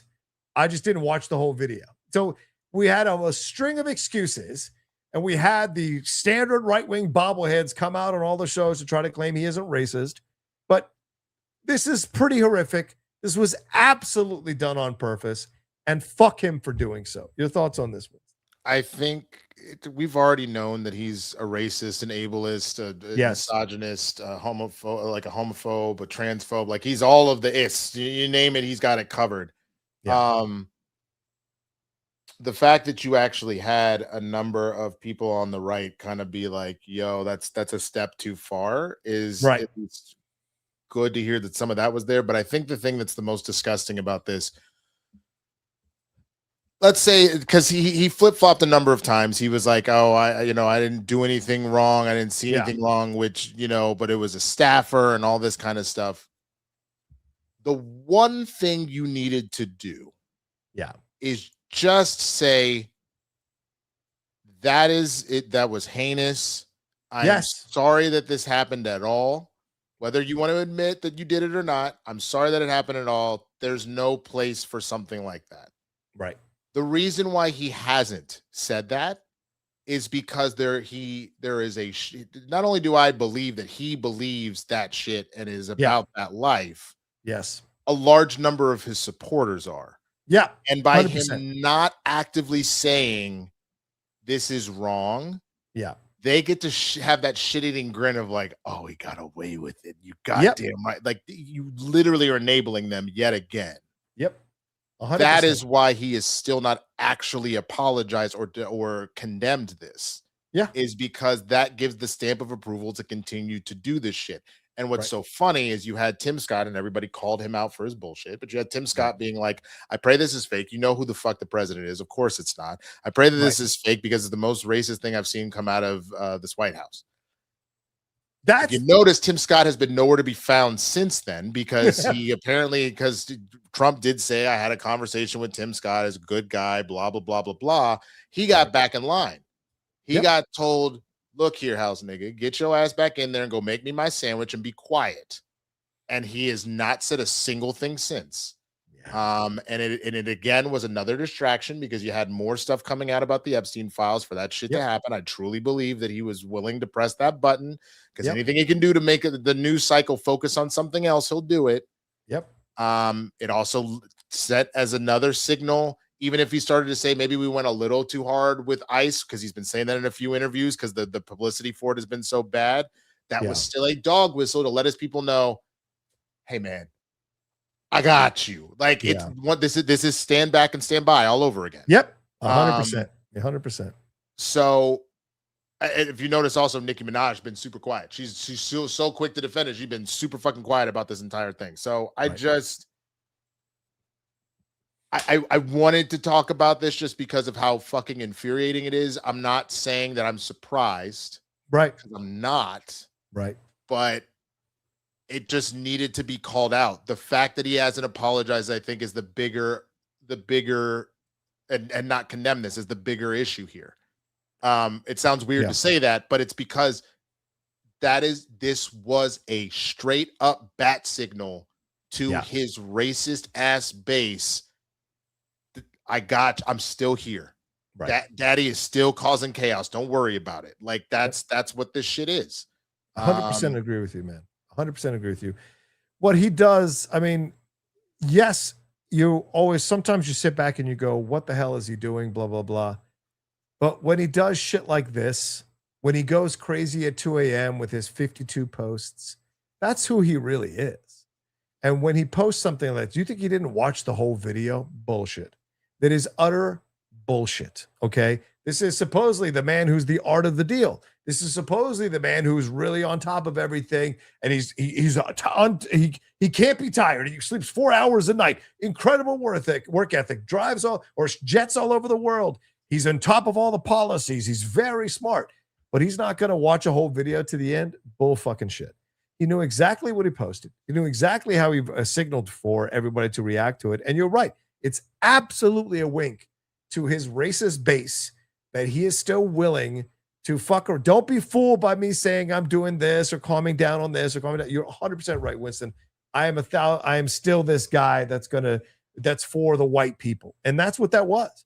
And I do like the bipartisan, but look how many of them came out and said, like, well, the president assured me that this was an accident. It was not his intention to do so because I assured him this is not America. And then with the next breath, now get them Browns out of here and get them darkies out of here. Like, it's just no difference with the bullshit that they push, but they all tried to play like this isn't our country. This isn't who we're supposed to be. But none of them said, we need to find out who did this. We need to investigate this. We need to find, this needs to stop. This makes me stop for a second, take a look at stuff. You know, as crazy as it is to say this, I kind of respect Marjorie Taylor Greene for getting out of the situation. I think she saw what the fuck was going on. And she said, you know what? I'm not sticking around. Yeah, maybe it was because he didn't want to endorse her and all that kind of shit, but she still got out of it. She saw what's happening with the Epstein files. Even Boebert was rattled last night after reading the unredacted Epstein files. That tells you there's some real shit going down in all of this surrounding this guy. But unfortunately, we don't have enough power yet to get him the fuck out of there because it is a horrific thing what he's doing. And he's wrecking this country all over the place. Yeah, I hear what you're saying about Marjorie, but I think the only thing that I would say, she has so much work to do for the amount of damage that she's done. I agree, dude. I'm not saying that. No, for sure. I'm just saying if you're trying to balance out your leisure, you're not even close. Like, you know what? You know what that is? Let's say you've got, hella fucking debt, and like the first thing you did is you were like, hey man. You know what? I owed John Rocha $10. Here's that $10 I owe you. bitch, you still owe $1 million in debt for a bunch of other shit. So cool that you gave John his $10 back. I'm sure John is happy, but like everybody else, you have a lot of other shit you need to take care of. What show was I? I was watching some show where the woman person's like, well, she's, oh no, it's a show. It's an old show called Gavin and Stacey, and there's an old lady. She, this younger woman owes her like $7,000. And she's paying her $20 a month to pay off the $7,000. She's like, I'm not going to see that $7,000. My grandchildren aren't going to see that $7,000 by the time she's finished paying it off. You're absolutely right. You're 100% right, man. So, and someone pointed out he still refuses to say he was even wrong about the Central Park 5. Yes, fully exonerated. Like that's what I'm saying. He doesn't apologize about this stuff because he doesn't feel bad about this stuff, both because he's a sociopath, but also because he's actively racist. So he's like, yes, whatever. I'm sure, like, I guarantee you a sentence that probably came out of his mouth. I obviously do not have proof, but like based upon who he is, well, those monkeys probably would have done something anyway. So whatever. I guarantee some version of that came out of his mouth at some point or another, because that is who he is. Yep. He is not a good person. These Epstein files prove it. The things that have come out of his mouth prove it. His business dealings and everything that has happened, from not paying people the proper labor that's been going on, everything proves it over and over and over again. He will put up with you if he can get something out of you. But the minute 100%. He doesn't need you anymore, he don't give a fuck, bro. Yep. 100%. He does not care about you. Yet so many people are willing to throw their careers in the toilet just to kind of be next to him or support him or push his narratives or push his agendas. It is mind-blowing. Right now, Howard Lutnick had to go in front of Congress today and essentially sit on his hands and get fucking destroyed for lying about the fact that he had ceased all communication with Epstein after 2008. And then in the unredacted files, it clearly states that he had lunch with him. He hung out with him in 2011 and in 2013. And there are multiple emails. So it's like, this is kind of shit that you see these people walk into this thinking they're going to be protected. And then Trump just goes, as long as my name's redacted, fuck y'all. You know what I'm saying? It's just like, it's the worst thing. I don't know why people give themselves over to him. It is mind blowing. Proximity to power. I guess people love that shit. All right. Well, before we leave the show and get into the questions, rather, we got to talk about the game, bro. The Seattle Seahawks took care of business. We're talking all around the Super Bowl. We should talk about the Super Bowl. Seattle Seahawks beat the New England Patriots 29-13. They absolutely slowly choked the life out of Drake May. Poor Drake May didn't know what to do. And Sam Darnold now has himself the most unlikely quarterback from the 2018 draft class, has himself a Super Bowl title. He is a champion. Didn't get the MVP, but he is a champion. So your thoughts on the game, brother, man, and what happened here? Great game, and I told you so. Like, I am not saying that Drake May won't become that dude, but all you needed to do was look at where his shortcomings were all season. Yeah. And look at the playoff run that he had as well. Yeah. And I tried to say that to some of the Patriots fans, like, in my life, and they were like, you're just making shit up, like, whatever. Look what they did. And I was like, what you're not taking into consideration is that the Seattle Seahawks defense, I want to say when it was all said and done at the end of the season, was like 3, but it was the number 1 scoring defense, right? Yeah. The ones that were higher than them were the Texans and the Broncos. Yep. Now, in both of those cases with the Texans and the Broncos, when you had Bo Nix involved, is he the best quarterback? No, but he was the right quarterback for that system and got them to, they had the number 1 seed, if I remember correctly, in the AFC, and everything that was going on with that. So, like, they're clearly a force because that defense was insane. Yeah. And Bo Nix did exactly what he needed to do to get them in the mix in the first place. Right. CJ Stroud had been bad all year. He had been very up and down. But when you also throw into consideration when it actually came time for that playoff game, you didn't have your number 1 net weapon in Nico Collins. You had so many injuries all over the place, including on your line. And then, of course, finally, Herbert is not to be trusted in the playoffs at all. He's very, very bad. But same thing, the defense is very good. Was very good, but a lot of that offensive line was full of holes. So ultimately, what you ended up in a scenario was the Patriots defense is legit. Yeah. And Christian Gonzalez is a monster. Oh yeah. So it was enough that if you go and take a scenario where one quarterback has no O-line and has been known to crumble in playoff games, that's your first game against Herbert. Makes sense that you won that. Then you go and play the game against CJ Stroud. The Texans were in Drake, like they were obliterating Drake May that entire game. You had, I want to say they had 15 offensive drives. They only scored on 3 because that Texans defense caused so many turnovers. It's just that CJ Stroud was that much worse. Yeah. And so therefore it became a game of attrition that Drake May could put something together. Right. But CJ Stroud could not. And then finally you get to the Broncos. Again, that defense kept you to 10, and the only touchdown you had really nothing. Yes, technically Drake was involved in getting it, but he kind of didn't. It's because Stidham threw an insane fumble interception scenario that they were gonna rule a touchdown, but because they blew the whistle dead, you got it on like the 5-yard line. You not scoring on the 5-yard line would have been insane. So he wasn't ready, because that is where the strength of schedule argument comes in. You played cupcake ass Jets, cupcake ass Dolphins both times. The Bills couldn't decide if they were going to be good or bad. Like you really had an easy path there. And so he wasn't tested against a complete team. Yeah. If you had Bo Nix, that would have been their complete team. I don't think you beat the Broncos.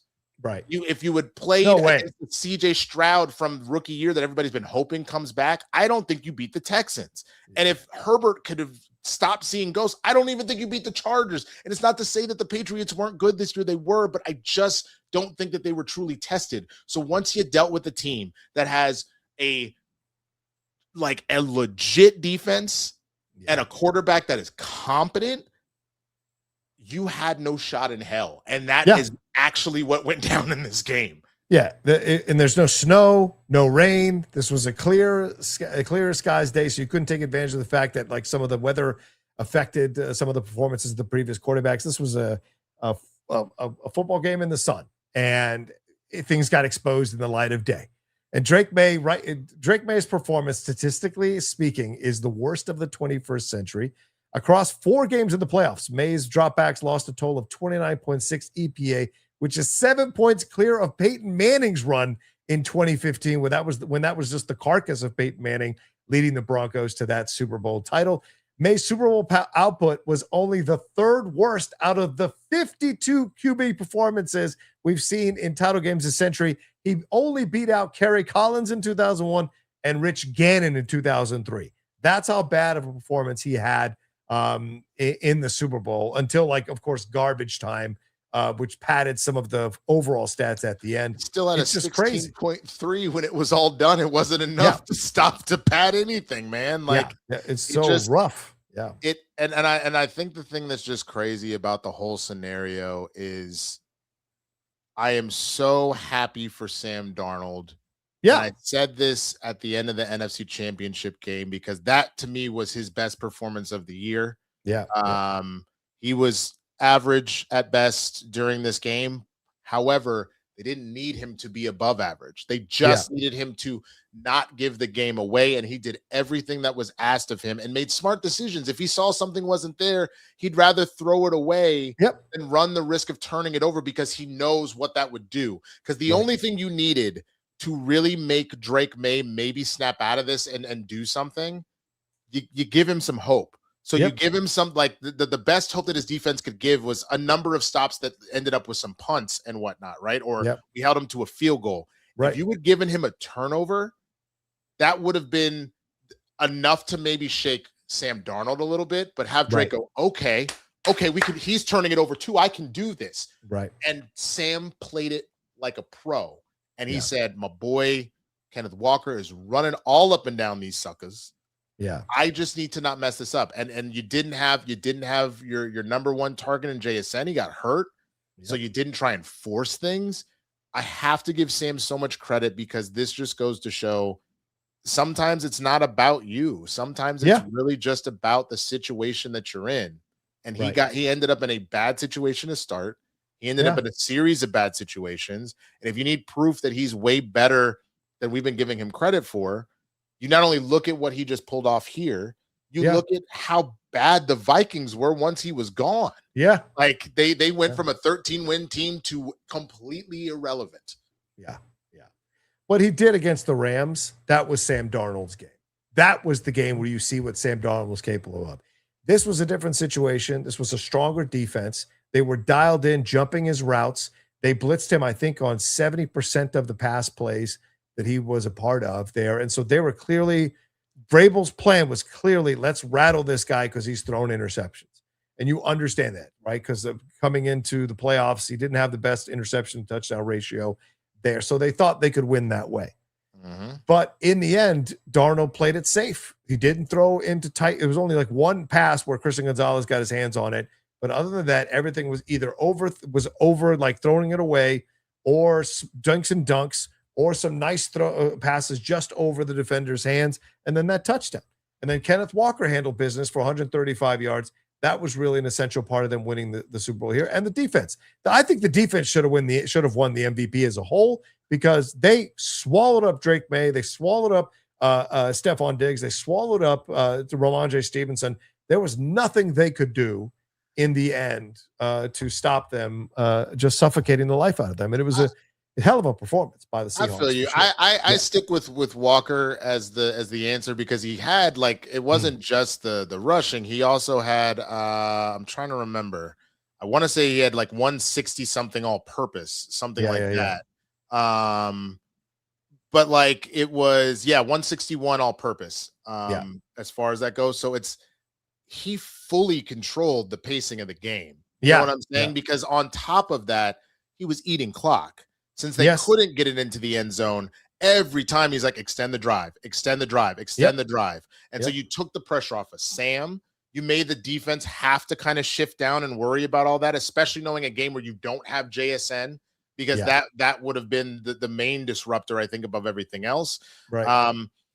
There was an argument that I was having with somebody, well, that maybe it should have been the kicker. And considering a majority of those points came from him, while I understand that, I think the only way you ever end up in a scenario where like the kicker ends up like walking away with it, if there had been no touchdowns, if this had come down to a buzzer beater, you got to kick that shit through the thing, or if he had like broken a record, if it was like, oh my God, a 69-yard field goal, what the fuck? Like if it had been anything like that, and that's just the unfortunate part of kicking in the NFL. Right.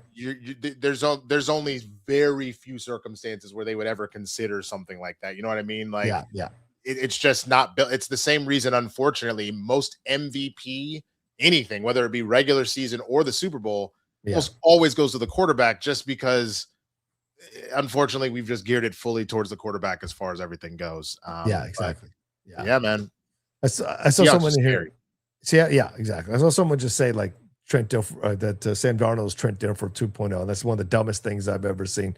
You tell me you've never seen a season of football without telling me you've never seen a season of football. In this particular game, he game managed it. Yes, he did, just like Dilfer did again with the Ravens. He did. He game managed this thing. He didn't. The defense was really, really good. They were closing down Jackson Smith and Jigba. I mean, Gonzalez is no joke. They had everything covered. So he took what he could get from the defense, kept drives alive, got them points, and then in the end, Kenneth Walker kind of broke the game open. Then he threw that touchdown pass, and then the defense got that fumble from Drake May that they ran in for a touchdown. So sometimes some games call for you just to do the bare minimum to get the job done if things aren't there for you.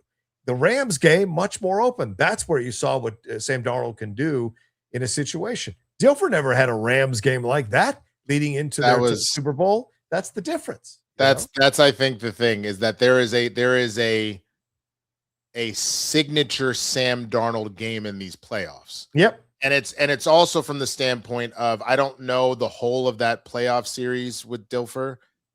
Sam Darnold, who led the league in turnovers this year, actually, had a perfect 5 touchdown to 0 interception ratio. He did not turn over the ball at all in the 3 games he played in the playoffs. Yep. And 100%. That by itself speaks volumes. Yep. You know what I mean? Yep. 100%.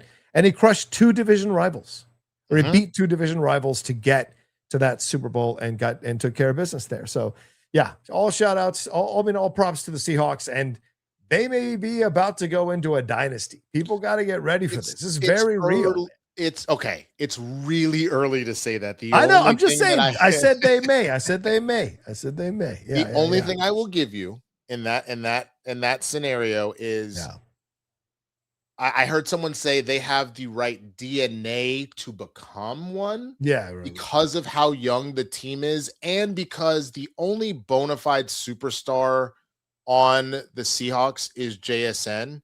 Right. Everybody else, you would argue, is somewhere between like an A- to like a B player.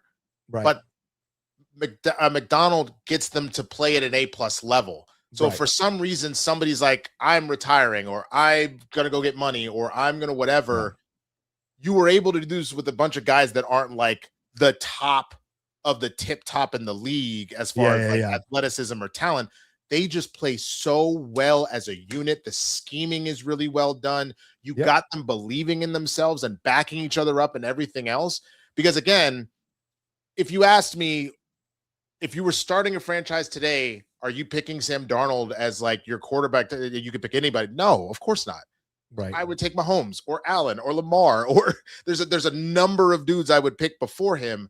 Yeah. But you got the right dude to do exactly what you needed to do, and look what happened. Yep. Yeah. Yeah. And it caused a firing of a general manager in Minnesota. It uplifted Liam McDonald. Now these teams down the road might be looking at defensive coaches a little bit differently, but they got the job done, and that's what's important when you look at it here. And I saw a great stat, and this is a great post on Twitter, and this is something for our friend Ed Harrell, and it said the Jets beating the Patriots yet again and keeping them from winning a Super Bowl through Sam Darnold. And I thought that was very funny to see as a thing for the Jets. The one I saw was, as a Jets fan, if you see Sam Darnold do what he just did, and beat all the odds and show that he's actually the real deal and win a Super Bowl, you're sad, but you're really happy for Sam. You're a Vikings fan. Yeah. You're killing yourself. Like, 100%. You are absolutely devastated if you're a Vikings fan. 100%. All right, well, let's get into these questions. I see some of you, Wiley, you guys were asking about the Jake Paul stuff. We talked about it earlier in the show. Some of you were asking Winston's opinion on Mandalorian Grogu. We talked about it earlier in the show. So just look for those. I'm going to put the time codes down after the show's done. You guys can circle back and watch those. So let's get into the questions, though, because we got to get on out of here. Dennis Hoffman, what's up, Dennis? John, I know you're a comics guy. Have you read The Powerbomb? If not, highly recommend. Or do Powerbomb. I will look it up. Right now, I just read the most recent issue of Absolute Batman this morning, the Wonder Woman issue, which was fucking amazing. So, I will have to, and I have to start reading Absolute Wonder Woman. It's Do a Powerbomb. Do a Powerbomb? Okay. Mm-hmm. This looks cool. I mean, the artistry looks incredible. This looks pretty cool. A Powerbomb. Okay. But knowing you're a wrestling guy, this looks really cool. All right, I'll take a look at it. Thank you, bud. I appreciate it, Dennis. WVU Grad 00 says Disney's budget for Mandalorian Grogu is reportedly $166.7 million. Do you think they're trying to keep the total under 300 to hedge their bets on making a profit? I mean, I would. I think so. I think that's why the ads have not been that great. The trailers haven't been that great. I don't think they think this is a moneymaker. I think they think if they can make a profit, great. Moving on to the next thing, as you just said earlier, Winston. Yep. I'm Two Black Camp says nothing is ever topping Prince, best halftime show ever. Agreed. That's still my number one. I have to go rewatch it. I just don't remember it, honestly. So I'll have to rewatch it for sure. But yeah, for me, it's Kendrick is number one, but I'll go rewatch Prince and report back. Doomco says, who wins, Brady's Buccaneers or Manning's Broncos? Well, which Manning's Broncos? Is it the Manning's Broncos that got lambasted by the Seahawks? Because that's a better team than the team that beat the Panthers, in my opinion. And a better Manning, Because it was a little like you could say that it's just that's Legion of Boom destroyed them. But like that Peyton Manning was the Peyton Manning that I think either won an MVP or was like second in voting, like put up an insane amount of touchdowns. Yeah. Which is why it was so surprising they were so bad. But they were like a little more balanced. But the defense that won against the Panthers was insane. Yeah. Like that defense was literally insane. Yeah. If I had to pick though, I'm actually going to go Manning's Broncos because that either one, because I think that defense the second time would have got all up in that ass.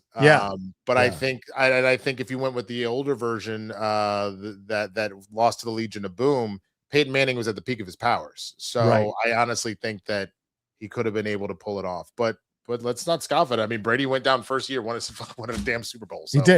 He did. By the way, I watched that 10-episode series on Prime Video on the Buccaneers. Highly recommended if you guys haven't watched it. It's like 45, 50 minutes per episode, but it's a great exploration of how that team found their moments of success from being a laughing stock to the Super Bowl wins that they've won throughout the years. Really good series. All right. Craig Matt says, Winston, you gave me a good idea on Capes and Cowls. I'm going to try to watch Black Entertainment in February. Static, Harlem Nights, Love and Basketball, etc. I love that. You're damn right. We were cheating for a bit. I was like, hey, if you don't support Capes and Cows with your super chats during Black History Month, you're racist. And they said, oh shit, here's some super chats. I'm so sorry. That boy 22 is crazy how they've been telling their supporters to boycott stuff like the NFL for years, but always have something to say about it in real time. Yeah. Yes. They all watch it. They all watch everything they claim to boycott. They do because they want to talk about it, because they know that that's their way of, quote, owning libs, but getting attention for their social media. They always do it. Yeah. It's ridiculous. Cartoon 49 says, where would you rank Sam Darnold redemption story as one of the best in sports history? It's certainly up there. Yeah, I think so.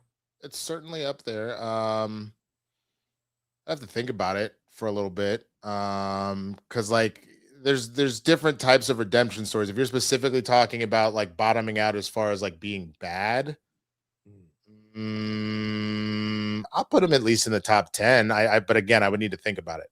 It may be higher than that. It's interesting because like Kurt Warner was bagging groceries 2 years before he went and won a Super Bowl for the Rams.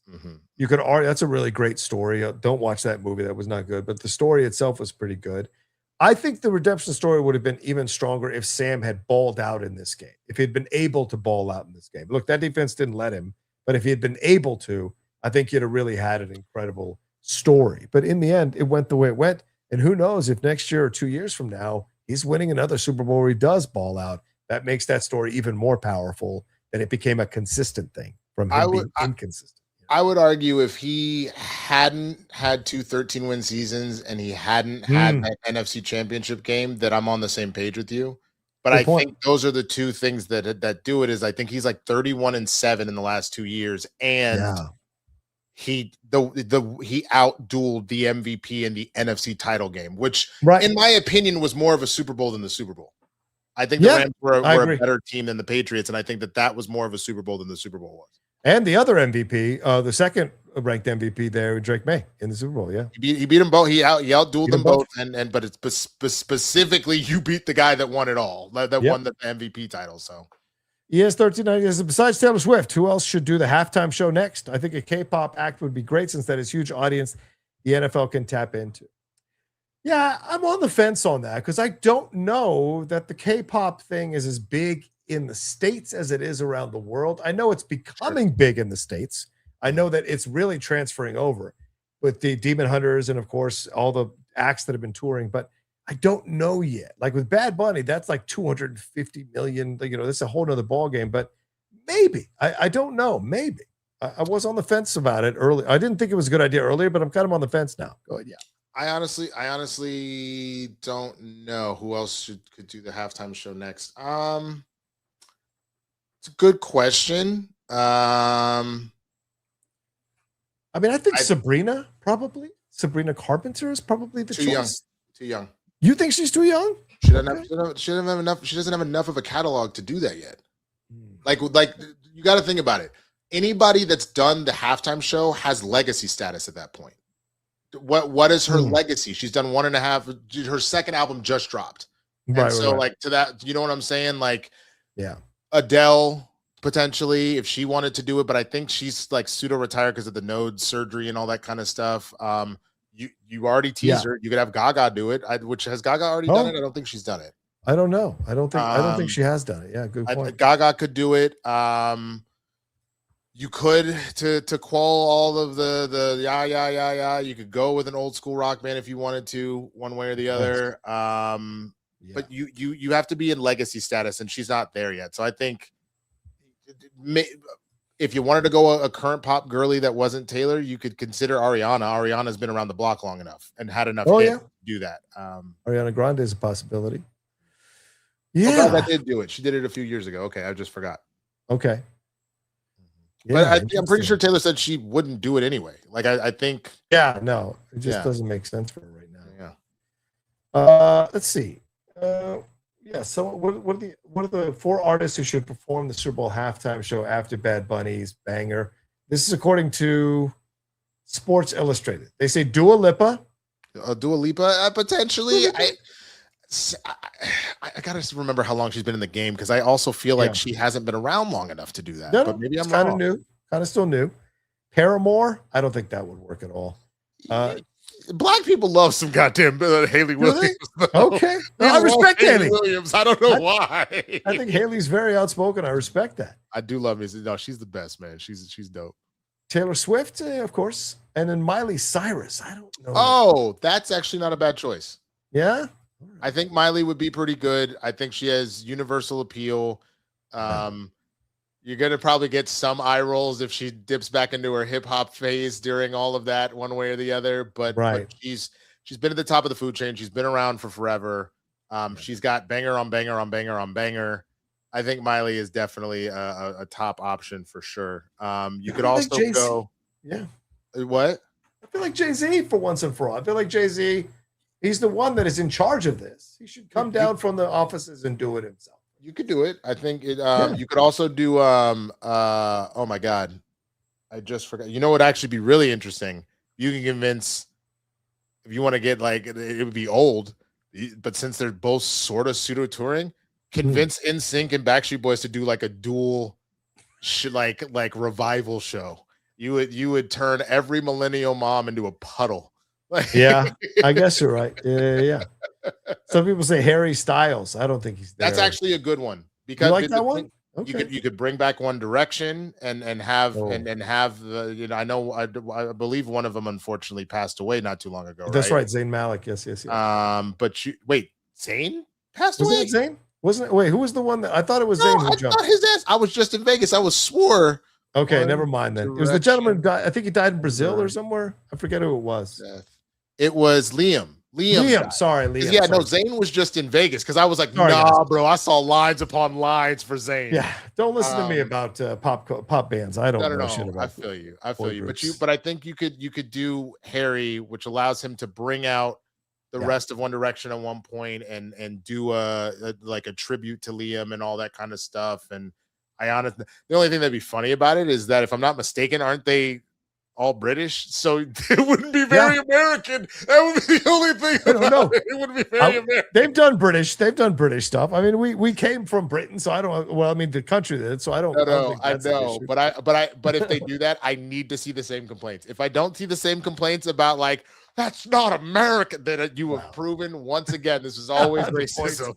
Yeah, true. Owen Lanning says, I have 2 Hispanic stepdaughters. That halftime show made me happy to be American. Best presentation of unity I've seen. That's what America's all about. Diversity is what makes this nation incredible. 100%.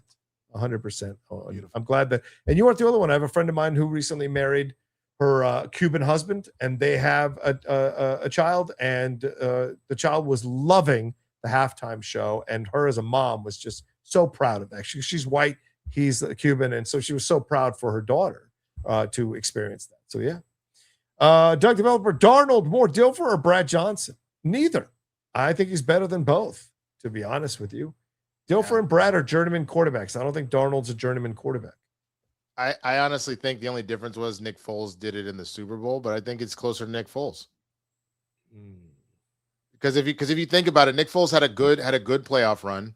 He just happened to have his I'm giving you all that I got in the final game of the year in what is the Super Bowl, but I still stand by I think the bigger Super Bowl here was the NFC Championship game. So I think he's closer to Foles, but I'm not giving him a statue the way Philly fans immediately were like, statue for Nick Foles. Put that shit up right now. but I think he's better. And the thing is, you just pointed out 31-7 over the last 2 years. Nick Foles would dream he would sacrifice a child to go 31-7 in 2 NFL seasons. I mean that figuratively, not seriously. But you talk about Dilfer and Brad Johnson. That was at the end of their careers. This is Darnold just about to enter his prime as a quarterback. He's in his prime years as a quarterback. He's in his 7 years. He's been doing 7 years. I get it, but we've said that Josh Allen is in his prime and Baker Mayfield's in their prime. Like you're already there. He's just finally showing up and showing out. You know what I'm saying? I guess that's what I mean. Like Josh Allen's been a starter every season, right? Darnold hasn't quite been that. Lamar's been the starter for almost every game he can be in every season. Darnold hasn't had the same amount of games, so I think his prime is a little bit less, but I hear you. He's I get what you're saying. I guess I just meant in the sense of he's the same age as them. They're all in that kind of prime era right now. Right. But I hear what you're saying about he's finally showing us what he can do. Right. Sure. We'll see what happens the next couple of years. Chris Corcoran, at least the Mando commercial had no AI. Yeah, I guess. Sheesh. Doug says, I love the halftime show. However, I wish Bad Bunny held the football longer and the camera would zoom in before he spiked it. Together we are America. Yeah. Well, it wasn't all in Spanish. Tough luck. Why is I'm glad the Patriots lost. Hashtag never forget Deflategate. The Hall of Fame didn't. Yikes. Doug says, check out FTF from yesterday. Wright had a marching band in studio to celebrate the Pats loss, and KW brought in a fake KW to breakdance had the Pats won. No. It's I'm first things first. I'm a big fan of it. I follow all their gags. It also makes me laugh. They each had like this kind of annoying catchphrase all season about their team. So Nick Wright is like a diehard Chiefs fan, and he was saying that the Chiefs game where Patty almost threw a pick six, but he tackled somebody. He called that the tackle that turned the tide, because all of a sudden the Chiefs started playing a little bit better after that. Brew had the toy toss that transformed the tacklers, because he also wanted his multiple T thing about them getting rid of all of the video games and whatnot in the locker room. How all of a sudden the Ravens got a little bit better for a couple of games before they didn't make the playoffs. And so this one for Wiles was the doorstep of destiny. And the idea of like, we're doing it, baby. We're walking through the door. And so there was a segment earlier that the Ravens were so bad. Brew came in a hospital bed. He was wheeled in on oxygen. They did the same thing when the Chiefs didn't make the playoffs, right? So now this time, they're like, oh, is Wilds in the bed? No, they put the door in the bed on oxygen. Because it was so good, man. Oh man, that's great. Doug says, be honest, guys. If you were a franchise legend like MJ or Brady, would you want your team to win another championship? Montana couldn't have rooted for Young. Oh, the Brady thing. Why? I mean, that would be weird to be like, well, now you can never win another title again now that I've retired. I think that would be weird. But I think with MJ and Brady, those are two uniquely different situations in terms of the fact that both of them, in essence, were run out of town by the people in charge of those organizations at the time. Belichick ran Brady out of town, and Jerry Krause ran MJ out of town, Michael Jordan out of town. If they had left under nicer auspices, I think they'd have cheered on for those teams to win. Same thing with Montana. Like San Francisco ran him out of town to get Steve Young in there. So there's issues. But I mean, that would mean Aaron Rodgers shouldn't cheer for the Packers. And I just don't think that is necessarily the way to go. You know, it's not like if people want to support it. I was like, no, I don't want them to win. You know, it's like Yeah, I feel like the only thing that would have done it is, I think, as big a competitors as they are. Yeah, I think MJ was more closely watching LeBron, and I think Brady was more closely watching Mahomes. I think you don't want that next up and comer to unseat you as the king of kings. Right. To erase you that quickly. Yes, 100% agree with you. Eric Kirby, these people are fools. I remember when Kid Rock used to rap about girls of a certain age with his hype man, Joe C. Now he's America's sweetheart. Yeah, great point. Great point, Eric. Great point, Eric. You're 100% right. All right, let me take that down. Let's hit the Streamlabs and we'll get on out of here. One from Roberto Suarez, who says English-speaking musicians go on world tours and are embraced by worldwide people in non-English speaking nations. Yet MAGA can't handle 13 minutes of Spanish sharing the culture, music, and stories of a fellow American citizen. I think a majority of them, it's all fucking performative rage. I think a majority of them watch. I think some of them actually liked it. But they have performative rage. They're obsessed with owning the libs. And so they have to push this narrative that they were offended by this. I don't think any of them give a fuck about it in real life. I just think or a lot of them didn't give a fuck about it in real life. It's just that it helps them to push that narrative and be a part of a group pushing that narrative. But what do you think? No, I think you kind of nailed it on the head, man. I don't for once, I don't have anything to add. All right. Walton says, D.O. Hewley said it best on Don Lemon's show. Trump can raise everyone's taxes by 100%, but as long as he makes the lives of people of color absolutely miserable, he'll still get at least 30% of the vote. Dude, that is a very good point, dude. I mean, yeah, some tribal shit. But that's the thing. If we get to a space where he only gets 30% of the vote, that's more of the scenario that I think everybody is kind of looking at. Is if that's what we get to, then he's finally failed. And I think that is what people are looking for more than anything. I agree. Looking forward to for sure. Tough Luck says, despite the controversial big game spot of the film, to be polite, I still feel people underestimate Mandu and Grogu. It'll do $500 million worldwide on a $166 million budget. Yeah, but that's what most people are predicting, Tough Luck. $500 million. That's what most people are predicting. About $450 to $500 million. I don't know if it'll do that much, but that's what most people are predicting. I don't know if it'll do that much. Winston? I can see it doing 500 worldwide. Yeah. It's not going to do 500 here, but I can see it doing 500 worldwide. Yeah, maybe. I don't know. We'll see. I just think it's going to not do super hot here. I think it's only going to maybe pull 200 here. Yeah, maybe. It's going to be curious. It's really an interesting test case. See how it goes down. But they need a banger trailer. Chris Corcoran says, Winston, have you tried Overwatch yet? They just added 5 new characters. If you like Marvel Rivals, you'd probably like this. I have not, but I will have to check it out. There you go. All right, that's all our questions. Thank you all so much for hanging out with us tonight. We really appreciate it. We're a little bit over our usual hour and a half. Winston was very kind to stick around and do so. But Winston A, please, he's yawning there. Let people know where they can find you and what you got going on, brother, man. I know you're working hard. No. I'm just wiped. You can find me at the Swaggy Blurred on all platforms. Tomorrow, Blurred's in the Hood, 6 p.m. Pacific, myself and Jay Washington. Friday, Capes and Cows, myself, Chris Carr, and Christian. Did it for those that are members of Christian's channel. We did another Demon Slayer review. Nice. Reaction, like watch along. And we're almost done. We've got one more sitting to get through for the rest of season 3. So all of that, and then yeah, again, if you follow me on socials, when I put stuff up, I'll make sure to post it out. I've just been all over the place, man. So right on. Well, working hard, man. That's how it goes sometimes.